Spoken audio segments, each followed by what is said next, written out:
Good morning সবাইকে। সবার অনেক অনেক রথযাত্রার শুভেচ্ছা ও ভালোবাসা। তো আশা করি রথযাত্রা উপলক্ষে সবার আজকে দিনটা খুব সুন্দরভাবে কাটুক। আর সবাই রথযাত্রা উপলক্ষে কে কেমন করে এনজয় করছে অবশ্যই জানিও। তো এখন সকালবেলা আমি একটু খাজা বানাবো। তো আমি যেমনভাবে বানাই চলো তোমাদের সঙ্গে শেয়ার করি। তো আমি এখানে ময়দাটা ভালোভাবে দিয়ে নুন আর জল দিয়ে টাইট করে মেখে নিয়েছি।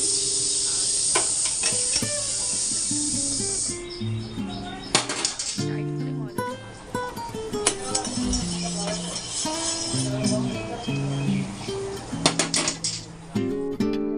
দেখো এখানে ময়দার জিনিসটা বানানো হওয়ার পরে ময়দাগুলো লেচি করে নিয়েছি।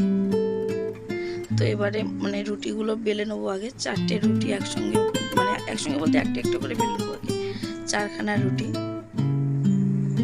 আর তোমরা কেমন করে বানাও অবশ্যই জানিও। আমি যেমন পারি তেমন তোমাদের সঙ্গে শেয়ার করছি। তো আমি রুটিগুলো বানিয়ে নিয়েছি এখানে। এবার এখানে মানে রুটির ওপর লেয়ার করবো, একটু করে ঘি দিয়ে দেবো, তারপরে ময়দা দিয়ে দেবো। এই করে 4টে রুটি লেয়ার তৈরি করে নেবো। আর ওপরের রুটিটা মানে ওপরে যে রুটিটা থাকবে সেটা তো আর কি দেবো না। এবার 4টে 5টা তোমরা যেমন দিতে পারো, 3টে 4টেই যে দিতে হবে তার কোনো মানে নেই। এবার এটা টাইট করে ফোল্ড করে নেবো, নিয়ে তোমরা তো যেমন খুশি কাটতে পারো, মানে এরকমই কাটলে আর কি ঠিক হয়, এরকমভাবেই কেটে নেবে। এই যে কাট হয়ে গেছে। আর শেপটা নিজের ওপর ডিপেন্ড করবে কেমন শেপ বানাও। আমার প্রথমেগুলো একটু ভুল হয়ে গেছিলো, তাই গোল মতো হয়ে গেছিলো। আর এগুলোর না বেলে নিলেও হবে, হালকা করে হাতে একটু চেপে নিলে ওটাই সুন্দর হবে। তো এখানে কিছু ভেজে তুলে রেখেছি, আর এই যে কিছু ভাজছি।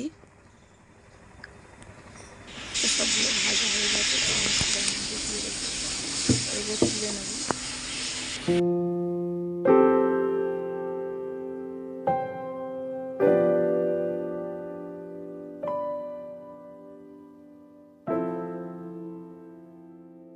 তো আমার পুজো টুজো সব হয়ে গেছে। এখানে রান্না বসিয়েছি, ভেন্ডি আলু ভাজা, ডাল, নর্মাল খাবারই হবে আজকে, কিছু বানাবো না, নিরামিষ হয়ে গেছে। ভেন্ডি আলু ভাজা, ডাল, আর কিছু করবো না, সিম্পল ব্যাস।